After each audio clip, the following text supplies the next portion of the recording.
the four elements in consciousness. Thích Bảo Thành. From the moment human beings first learned to lift their gaze to the vast sky and bow their heads toward the solid earth, a quiet question has always accompanied them. Who am I in this life, and what truly makes up this self? Is this physical body truly who we are? Or are the endless thoughts shifting between joy and sorrow our real identity?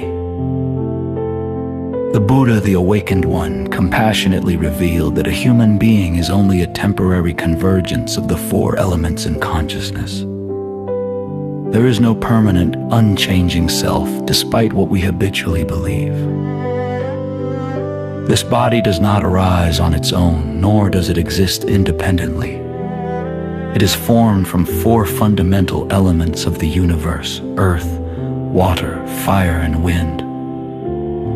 Earth creates solidity, bones, flesh, skin. Water enables circulation, blood, fluids, nourishment. Fire provides warmth, digestion, and vitality. Wind governs breathing, movement, and circulation. These four elements depend on one another, lacking one. The body cannot exist, exceeding one. The body falls apart, thus the human body is merely a conditionally arisen phenomenon, coming together through causes and conditions, sustained by them, and ultimately dissolving when those conditions disperse. Yet human beings fall into delusion here, seeing form and sensation. They cling to the body as me. From clinging arises fear, fear of aging, illness, and death. From clinging arises struggle, competing, grasping, defending this fragile body as fleeting as a bubble on water. They fail to see that this body is borrowed from heaven and earth, and when the time comes, it must be returned without carrying even a speck of dust along. But if there were only a physical body without consciousness, it would be no different from an inert piece of wood. Consciousness is the subtle current underlying all action, speech, and thought. It has no form, no color, no scent, yet its creative power is immense. From a single thought can arise heaven or hell.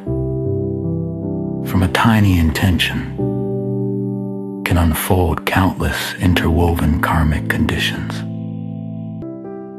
The mind is originally bright, but ignorance obscures it. One mind becomes many minds. One thought divides into good and evil, purity and defilement, clarity and confusion. When the mind is at peace, the world is at peace. When the mind is chaotic, life becomes suffering. No realm is inherently joyful or painful. Only the human mind assigns those labels. Those who practice goodness do not do so to seek distant rewards. They are planting peace directly within their own minds. A kind word, a small wholesome action, a thought that harms no one, though as light as dew repeatedly falling, will eventually soften the heart, bringing calm and stability. Cause and effect are quiet and unhurried, yet they never err. Whatever seeds are planted will, in time, bear corresponding fruit. Those who deny karma, believing life is only chance and competition, easily become careless with body and mind, creating unwholesome actions without awareness. When suffering ripens, they blame heaven and others, refusing to turn inward and reflect. Thus they circle endlessly through birth and death, life after life, suffering following suffering, never finding a way out. The Buddha does not bestow blessings nor inflict punishment. He simply points out the path. That path is the Noble Eightfold Path. 8 right ways leading from delusion to awakening, from suffering to peace. Right view to see impermanence clearly. Right thought to abandon greed, anger, and delusion. Right speech, action, and livelihood to live harmoniously with oneself and others. Right effort, mindfulness, and concentration to keep the mind steady amid life's changes.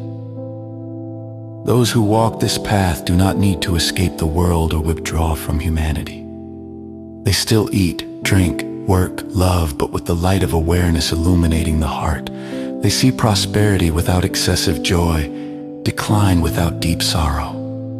Know in all things arise and pass, meet and part. They no longer cling. When one truly sees that the four elements are only a temporary combination, and consciousness is a flowing process, life becomes remarkably lighter. There is no longer a need to grasp what cannot be held, nor to resent what must change. Living in the world without being dragged by it, dwelling among people while remaining inwardly free. This is not an escape from suffering, but an understanding of it.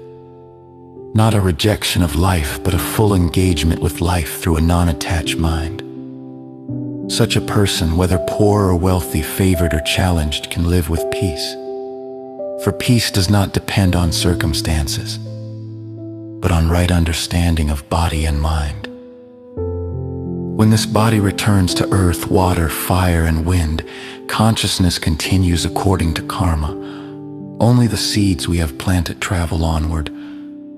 Thus, understanding the four elements in consciousness is not meant to lead to pessimism, but to responsibility toward every thought, every moment in which we can cultivate goodness, transformation, and awareness.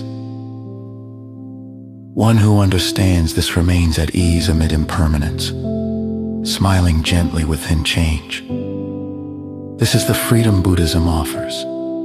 Freedom from delusion. Freedom from suffering. Freedom found right here, within one's own body and mind.